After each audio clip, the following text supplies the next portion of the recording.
5 o'clock. Baltimore County Police now say it was friendly fire that put Officer Tabitha Hayes in shock trauma yesterday afternoon. Hayes is a 13-year veteran of the police force, and it was originally thought that the suspect shot her as she and 4 other police officers made their way here into Parkville. And WMAR 2 News' Brian Kubler is here now to tell us more about what happened. Jamie, investigators are leaning toward an explanation of suicide by cop. When 76-year-old Robert Johnson pointed a gun at police officers, it was not loaded. Officer Tabitha Hayes, along with 3 others, responded to a home in Parkville yesterday. Inside was 76-year-old Robert Johnson sitting in a chair. As officers made entry, police say Johnson lifted a gun and said, quote, "I'm sorry, I have to do this." All 4 officers fired. Hayes was struck in the abdomen.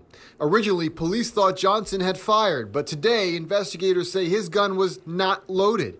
This was clearly a case of friendly fire. As of right now, we're trying to just determine what exactly happened, who may have been responsible for shooting Officer Hayes, but it does appear at this point it was one of the 4 officers. Police still need to look at forensics and body camera footage to determine specifics, but all 4 officers are now on administrative leave for the time being. That will include Officer Hayes after she recovers from her wounds. She is a 13-year veteran of the department and comes from a long line of blue. Her grandfather and mother are police. Her mom, the chief of the Sarasota department in Florida. Hayes recently won a community service award with Baltimore County for reaching out to a family in need during the holidays, seen here in the department's promotional video. You almost feel like a kid yourself, because that's what the holidays are about, and that's what being a police officer is about, giving back to somebody else. Hayes is expected to make a full recovery. Baltimore County Police say she was wearing her body armor at the time of the shooting.